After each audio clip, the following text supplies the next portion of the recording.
Picture this. A woman stands alone on a wooden platform in the middle of nowhere.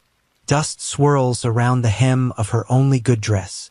The train that brought her has already vanished down the tracks, leaving nothing but silence and the smell of coal smoke fading in the dry wind. She clutches a letter in one hand, a letter filled with promises from a man she has never met. A man who was supposed to be here, but the platform is empty. The town behind her looks half dead, and the sun is beginning to sink toward the horizon. She has no money to go back. She has no one waiting for her anywhere else in the world. She is completely and utterly alone. Now, before I tell you what happens next, I want to know, where are you watching this from today? Drop your location in the comments and send some love to everyone else watching. I appreciate every single one of you. Let me know you're here. Now, what this young woman doesn't know, what she cannot possibly see through the dust and the fading light, is that someone is watching her. A lone figure on horseback, stopped on the ridge above the town, staring down at her with eyes full of something complicated. Something between duty and dread. He wasn't supposed to be here either. This is a story about two broken people, an empty promise, and the kind of love that doesn't come easy. Stay with me until the end, because the final twist is something you will not see coming. Her name was Clara Winslow, and she had read the letter so many times that the creases in the paper had turned soft as cloth. She could recite every word from memory, but still she unfolded it again, standing there on that empty platform in Clearwater, Wyoming, as if the words might have changed since the last time she looked. "Dear Miss Winslow," it began, "I am a man of property and honest work. I own a cattle ranch outside of Clearwater, 240 acres of good grazing land with a house, a barn, and a creek that runs year-round. I am looking for a wife, not out of loneliness, though I confess there is that, but because I believe a home is not a home without a partner in it. If you are willing, I will send fare for the train. I will meet you at the station on the 14th of September. I give you my word." The letter was signed Thomas Hale. Clara had answered 6 advertisements in the matrimonial columns of the Eastern papers. Thomas Hale was the only one who wrote back with anything that felt real. His words were plain but careful. He didn't boast about his wealth or promise her a life of leisure. He described the land, the work, the silence of the evenings. He told her the winters were hard and the nearest town was small. He told her the truth, or what she believed was the truth, and that was more than anyone else had given her in a long time. Clara was 26 years old. In the world she came from, that made her nearly a lost cause. She had spent 8 years working in a textile mill in Lowell, Massachusetts, breathing cotton dust 12 hours a day, 6 days a week. Her father had died when she was 15. Her mother had followed 3 years later, taken by the same cough that plagued half the mill workers. Clara had no siblings, no inheritance, no prospects. The mill was killing her slowly, and she knew it. So when Thomas Hale's letter arrived with a train ticket folded inside, Clara made her decision in less than an hour. She packed her single trunk, gave notice at the mill, and walked away from the only life she had ever known. She did not look back. There was nothing behind her worth seeing. The journey west took 11 days. 11 days of rattling coaches, soot-blackened windows, and stations that grew smaller and farther apart as the landscape opened up into something Clara had never imagined. She had read about the West, of course. Everyone had. But reading about the vast emptiness of the plains and actually watching them roll past, mile after mile after mile, with nothing but grass and sky, was something else entirely. It made her feel both terrified and strangely free. She arrived in Clearwater on the 14th of September, exactly as planned. The station was barely a station at all. A wooden platform, a small shed that served as a ticket office, and a hitching post with no horses tied to it. The town itself sat about a quarter-mile down a dirt road. Clara could see a cluster of buildings, maybe 15 or 20, including what looked like a general store, a saloon, and a church with a crooked steeple. Smoke rose from a few chimneys. A dog barked somewhere in the distance, but there was no one on the platform. Clara checked the letter again. The 14th. Clearwater, Wyoming. She was in the right place at the right time. She set her trunk down and waited. An hour passed. Then two. The ticket office closed. The man who ran it, a thin fellow with spectacles and a nervous manner, told her he didn't know any Thomas Hale. He suggested she try the saloon and ask there, then locked his door and walked away without offering to help with her trunk. Clara did not go to the saloon. A woman alone walking into a saloon in a town she didn't know was not something she was prepared to do. Not yet. Instead, she sat on her trunk and watched the road, waiting for a man she had never seen, clinging to a promise made on paper by a stranger. The shadows grew long, the air cooled, and Clara began to understand, with a slow, sickening certainty, that Thomas Hale was not coming. She did not cry. She had stopped crying years ago, somewhere between her mother's funeral and her 1000th day in the mill. Crying required hope, and hope was something Clara had learned to ration carefully. But she felt the weight of her situation settling onto her shoulders like a physical thing, heavy and cold. She was stranded, alone, in a place where no one knew her name. That was when she heard the horse. The rider came from the north, not from the direction of town. Clara heard the hoofbeats before she saw him, a slow, steady rhythm that grew louder as the horse crested the low ridge above the station. For a moment, horse and rider were silhouetted against the darkening sky, perfectly still, like a painting she had once seen in a shop window back in Lowell. Then the horse began to descend, picking its way carefully down the slope, and Clara got her first real look at the man. He was tall. That was the first thing she noticed. Even sitting in the saddle, she could tell he was well over 6 feet. He wore a long duster coat, dark with trail dust, and a hat pulled low over his eyes. His horse was a big sorrel mare, well-muscled but clearly tired, as though they had been riding a long time. A rifle sat in a scabbard on the saddle, and a coil of rope hung from the horn. He did not look like a rancher coming to meet his bride. He looked like a man who had been sleeping on the ground and eating out of a tin cup for weeks. Clara's hand tightened on the letter. She stood up from her trunk, straightening her dress, trying to look composed despite the dust on her hem and the loose strands of hair the wind had pulled free from her pins. The rider pulled up about 20 feet from the platform. He sat there for a moment, looking at her. His face was weathered, tanned dark by the sun, with a jaw that hadn't seen a razor in several days. His eyes were a pale, startling blue, and they studied her with an expression Clara couldn't read. It wasn't hostile exactly, but it wasn't welcoming either. "You Clara Winslow?" he asked. His voice was low and rough, like he wasn't used to talking. Clara's heart jumped. "I am. Are you Thomas Hale?" Something crossed his face. A shadow, a flicker of something painful. He looked away for a moment, out toward the empty plains, then back at her. "No, ma'am. I'm not Thomas Hale. My name is Caleb Hale. Thomas was my brother." Clara caught the word immediately, and it hit her like a stone dropped into still water. "What do you mean, was?" she asked, though some part of her already knew. Caleb dismounted slowly. He moved like a man carrying something heavy, not on his back but inside him. He looped the reins around the hitching post and took off his hat, holding it in both hands. His hair was dark, matted from the hat, and there was a scar running along his left temple, thin and white. "Thomas died 3 weeks ago," Caleb said. "Thrown from a horse. Broke his neck. It was quick, if that's any comfort." Clara stared at him. The words made sense individually, but together they formed a sentence that her mind refused to accept. The man who had written to her, who had sent for her, who had promised to meet her at this very station, was dead. Had been dead for 3 weeks. She had been on a train for 11 days, traveling toward a man who was already in the ground. 3 weeks, she whispered. "Why didn't anyone send word? Why didn't someone stop me from coming?" Caleb's jaw tightened. "I didn't know about you until 2 days ago. I've been up in Montana working cattle drives. I don't stay in one place long. When I finally came back to settle Thomas's affairs, I found your letters in his desk.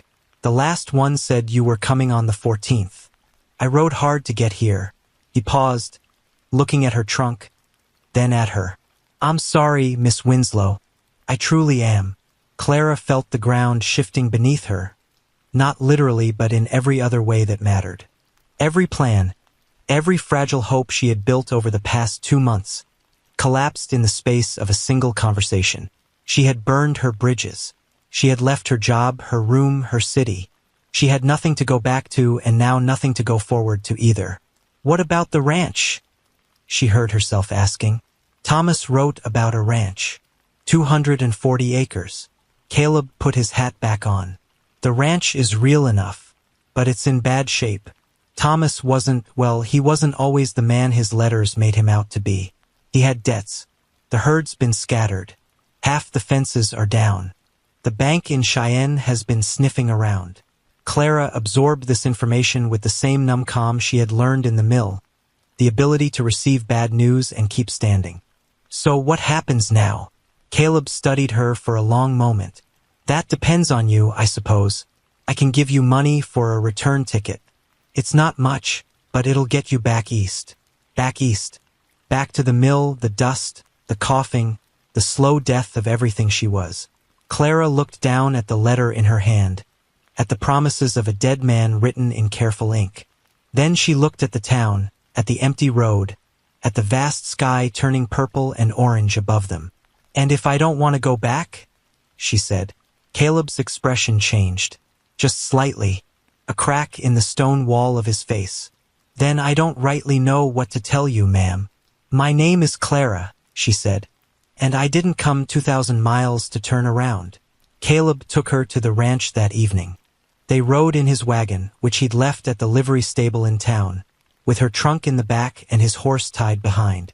He didn't talk much during the ride. Clara was beginning to understand that Caleb Hale was not a man who used words when silence would do. The ranch was 4 miles outside of Clearwater, down a road that turned from dirt to barely visible ruts through tall grass. When they finally arrived, Clara understood what Caleb had meant about the place being in bad shape. The house was a 2-room cabin, solidly built but neglected. One window was cracked. The porch steps sagged. Weeds had overtaken what might have once been a garden near the front door. The barn was larger than the house, but its roof had a visible hole on one side, and the corral fence was broken in 3 places. A windmill stood nearby, its blades turning slowly in the evening breeze, making a lonesome creaking sound that seemed to underscore the emptiness of the place. But beyond the buildings, Clara saw the land. And the land was beautiful. Rolling hills covered in golden grass stretched away in every direction, broken by stands of cottonwood trees along a creek bed that wound through the property like a silver ribbon. The sky above was enormous, bigger than any sky Clara had ever seen, and it was filled with the last colors of sunset, deep reds and golds that lit the clouds from below. "Thomas bought this place 5 years ago," Caleb said, pulling the wagon up to the house. "He had a vision for it. Always had visions, Thomas. Big plans." He paused. "Wasn't always great at following through." Clara climbed down from the wagon and walked to the porch. She pushed the door open and looked inside. The cabin was rough but functional. A cast-iron stove, a table with 2 chairs, a bed frame with a thin mattress, shelves with a few tins and jars. Dust covered everything. A man's coat hung on a hook by the door, and Clara realized with a start that it must have been Thomas's. The dead man's coat, still hanging as if he might walk in and put it on. "I've been sleeping in the barn," Caleb said from behind her. "The house is yours if you want it, for now at least, until you figure out what you want to do." Clara turned to face him. "What are you going to do?" Caleb leaned against the porch railing, which groaned under his weight. "Fix the fences. Round up what's left of the herd. Try to get this place into shape so it can be sold or kept or whatever needs to happen. Thomas didn't leave a will. As his only living kin, the place falls to me. But I'm not a settling down kind of man, Miss Clara. I never have been. You don't want the ranch? I don't want anything that ties me to one place." He said it flatly, without emotion, like he was stating a fact about the weather. Clara spent her first night in the cabin alone. She cleaned what she could by lamplight, swept the floor, wiped down the table, aired out the bedding. She found Thomas's letters to her, drafts of them, in a drawer. He had written and rewritten, crossing out words, trying different phrases. Seeing his handwriting, knowing the hand that wrote it was now still and cold in the ground, filled her with a grief she hadn't expected. She hadn't loved Thomas Hale. She had never met him, but she had loved the possibility of him, the future he represented, and grieving a possibility was a strange and hollow kind of sorrow. Over the following days, Clara and Caleb fell into an uneasy routine. He worked outside from dawn until dark, repairing fences, clearing brush, tending to the handful of cattle that still roamed the property. Clara took charge of the house. She cleaned, organized, repaired what she could. She started a garden, turning the soil with a rusted spade she found in the barn. She cooked meals from the meager supplies available, beans and cornbread and salt pork, and left a plate for Caleb on the porch because he refused to eat inside. They barely spoke. Caleb seemed to actively avoid conversation, and when Clara tried to engage him, he responded with short answers and looked away. He was polite but distant, like a man standing on the other side of a river, close enough to see but too far to reach. But Clara noticed things. She noticed that he checked the locks on the cabin door every night before going to the barn. She noticed that he split extra firewood and stacked it by the porch without being asked. She noticed that when the creek ran low after a week without rain, he carried water in buckets to her garden, setting them by the rows she'd planted, never mentioning it. He was a man who could not say kind things but could not stop doing them. On the 7th day, Clara walked out to the corral where Caleb was working and said, "I'm not going back east." Caleb didn't look up from the fence post he was setting. "That's your choice. I want to stay. I want to work this ranch." Now he looked up. "You don't know anything about ranching."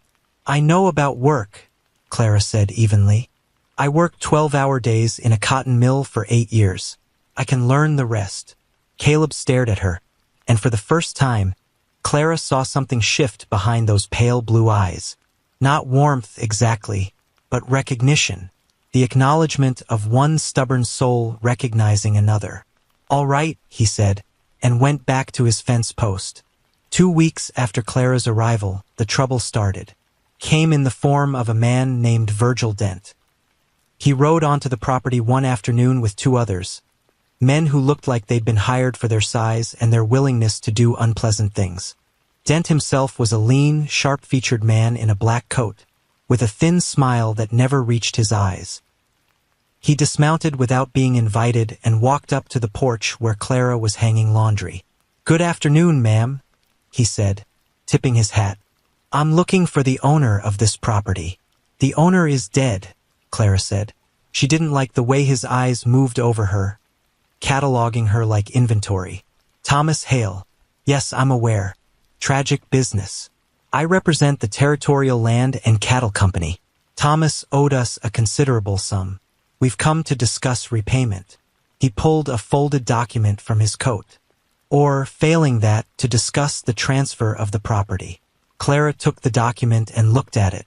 It was a contract of some kind, filled with legal language she couldn't fully parse, but the numbers were clear enough. According to this paper, Thomas Hale owed the Territorial Land and Cattle Company $370. Fortune. More than Clara could earn in 2 years at the mill. "I'll need to show this to Caleb Hale," she said. "Thomas's brother. He's the legal heir." Dent's smile thinned. "Ah, yes, the drifter brother. I've heard about him. Let me be direct, ma'am. This debt is real and it's overdue. If it's not settled within 30 days, we'll be forced to take possession of the property. That's the law." He mounted his horse, tipped his hat again, and rode off with his men.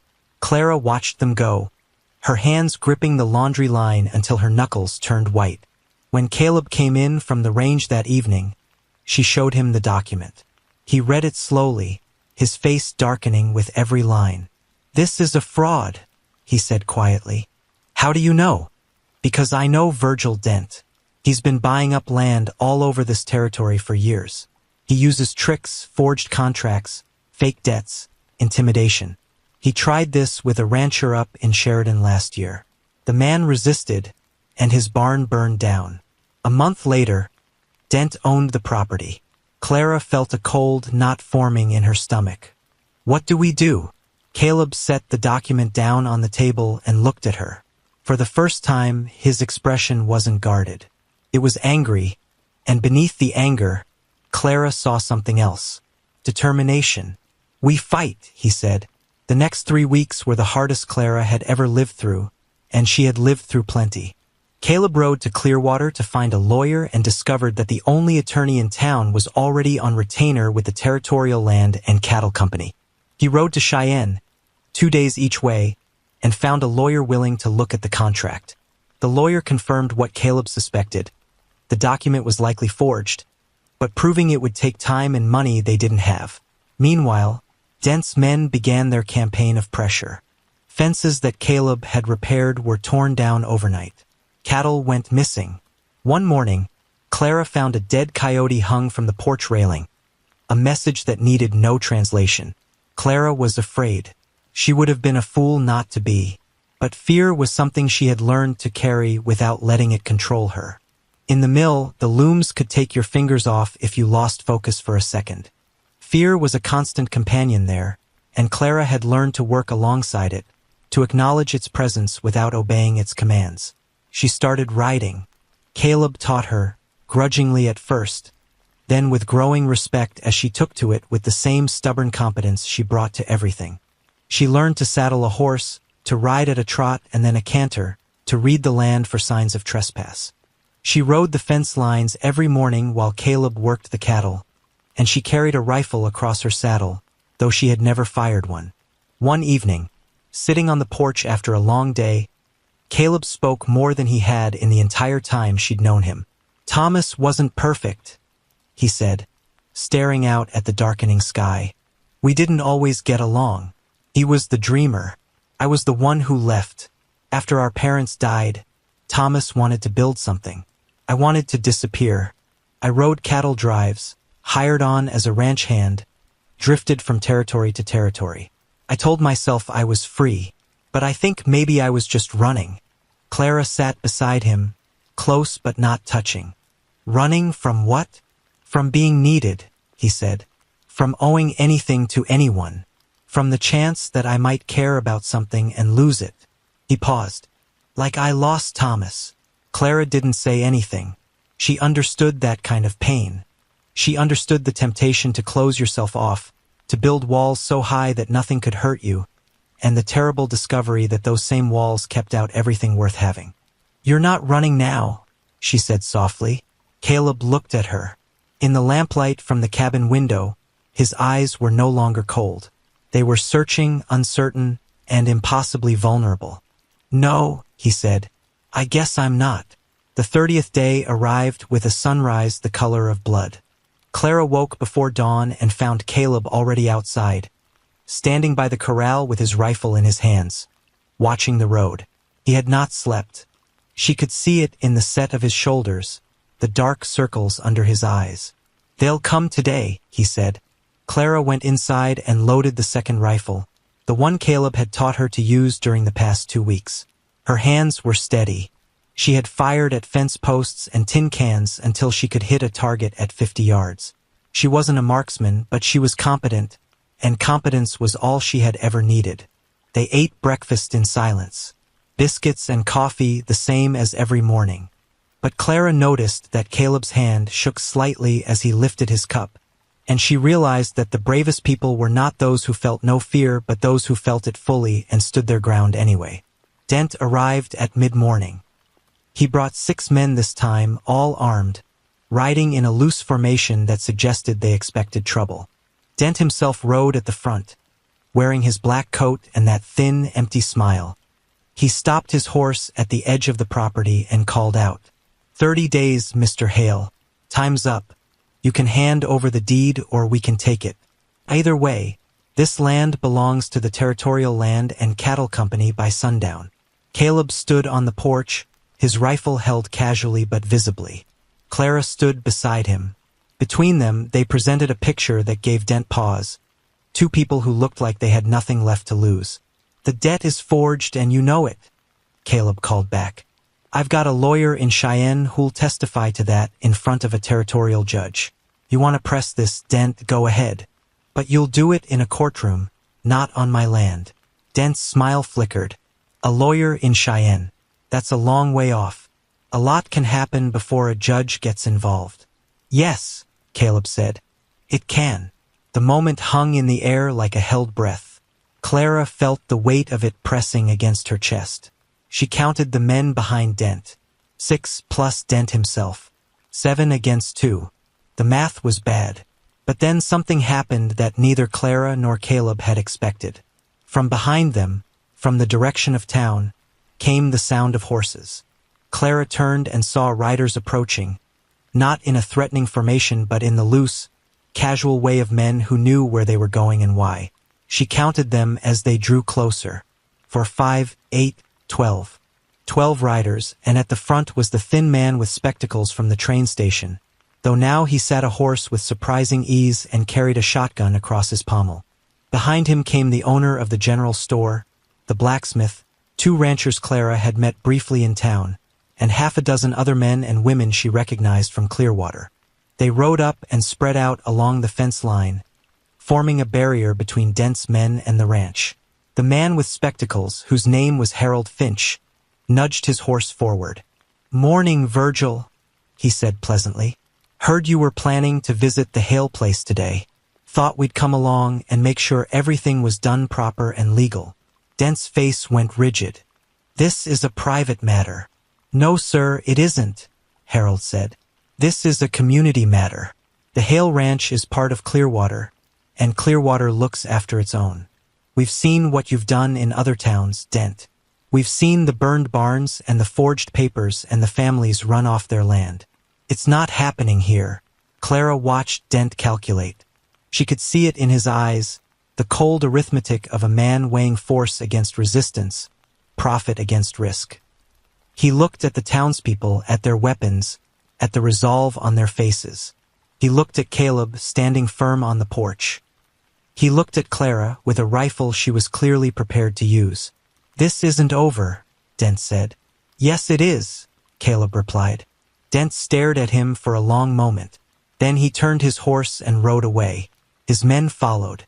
They disappeared over the ridge without looking back, and the sound of their hoofbeats faded into the vastness of the plains until there was nothing left but wind and silence. Clara realized she had been holding her breath. She let it out slowly, and with it came a trembling she had been suppressing all morning. Her knees felt weak. The rifle felt impossibly heavy in her hands. Caleb turned to her. His face was still guarded, still cautious, but his eyes were bright, and the ghost of a smile played at the corner of his mouth. "You all right?" he asked. "I'm all right," she said, and she was. Harold Finch dismounted and walked up to the porch. He shook Caleb's hand, then turned to Clara with a sheepish expression. "I owe you an apology, ma'am. The day you arrived, I wasn't very hospitable. I should have helped you. I should have done better." Clara shook his hand. "You're here now," she said. "That's what matters." The townspeople stayed for an hour, checking the property, offering supplies, making promises of help with the spring roundup. When they finally left, the ranch felt different. Not just protected but connected, part of something larger than itself. Spring came to Clearwater like a slow exhalation. The snow on the distant mountains began to recede. The creek swelled with meltwater, running clear and cold through the property. Clara's garden, which she had tended through the winter with obsessive care, began to show green shoots pushing through the dark soil. Life was returning not just to the land, but to everything. Caleb stayed. That was the thing Clara hadn't dared to hope for, the thing she hadn't allowed herself to want. But he stayed. Day after day, week after week, he was there, mending fences, breaking horses, building a new room onto the cabin because, as he put it, the place needed more space, though he didn't say for what. They worked side by side in a rhythm that felt as natural as breathing. Clara handled the house, the garden, the chickens she had purchased from a farm outside town. Caleb managed the cattle, which had grown from the scattered dozen Thomas had left to a respectable herd of 40, with help from neighboring ranchers who offered fair prices on stock. The ranch was still struggling, still fragile, but it was alive. It was growing, and so were they. The change between them happened so gradually that Clara couldn't point to a single moment when it began. It was built from 1,000 small things. The way Caleb started eating dinner inside instead of on the porch. The way he brought her wildflowers from the creek bank without comment, leaving them in a jar on the table as if they'd appeared there by magic. The way he said her name, Clara, softer each time, as if the word itself was becoming something precious to him. Clara found herself watching him when he didn't know she was looking. She watched his hands as he worked, strong and scarred and impossibly gentle when he handled a newborn calf or adjusted the bridle on a skittish horse. She watched his face when he stood at the edge of the property in the evenings, looking out at the land with an expression that had shifted from restlessness to something quieter, something that looked like belonging. One evening in late April, they sat together on the porch as they often did, watching the last light fade from the sky. The air was warm and smelled of sage and grass and the clean, mineral scent of the creek. Somewhere in the distance, a meadowlark was singing. "I've been thinking," Caleb said. "That's dangerous," Clara replied, and he actually laughed. It was a rare sound, rough and unpracticed, and it made her heart ache in the best possible way. "I've been thinking about what Thomas wanted," he continued. "When he placed that advertisement, when he wrote to you, he wanted a partner, someone to build a life with. He wanted this place to be a home." Clara waited, her hands folded in her lap. Caleb turned to look at her. His blue eyes were steady, but she could see the fear in them, the old fear of being needed, of caring about something enough to lose it. He was fighting that fear. She could see him fighting it, the way she had seen him fight everything else, with quiet, stubborn courage. "I'm not Thomas," he said. "I'm not the man who wrote those letters. I'm not eloquent, and I'm not easy to live with. I spent my whole life running from things, and I'm probably going to struggle with that every day for the rest of my life. But Clara..." He paused, and she watched him gather himself like a man stepping off a cliff. "I don't want to run anymore. Not from this place. Not from you." Clara looked at him. She thought about the mill, the dust, the endless mechanical thunder of the looms. She thought about the train ride west, the vast empty plains rolling past the window, the terror and the freedom of moving towards something unknown. She thought about standing on that platform, clutching a dead man's letter, completely alone in the world. And she thought about how the best things in her life had never been the things she planned for. They were the things that happened when every plan fell apart and she was left with nothing but herself and the choice to keep going. "I didn't come here for you," she said. "I came for a man I never met, to a place I'd never seen, with nothing but a letter and a hope. And everything I expected was wrong. The man was dead. The ranch was falling apart. The whole thing was a disaster." She paused. "But I stayed, and I would stay again. I would stay 100 times. She reached out and took his hand. It was rough and warm, and it closed around hers with a gentleness that undid something deep inside her. Some knot of loneliness and self-reliance that she had carried so long she'd forgotten it was there. "You're not Thomas," she said, "and I'm glad, because Thomas was a dream on paper. You're real. You're here. And that's worth more than any letter ever written." They were married 3 weeks later in the Clearwater church with the crooked steeple. Harold Finch stood as witness. The whole town came.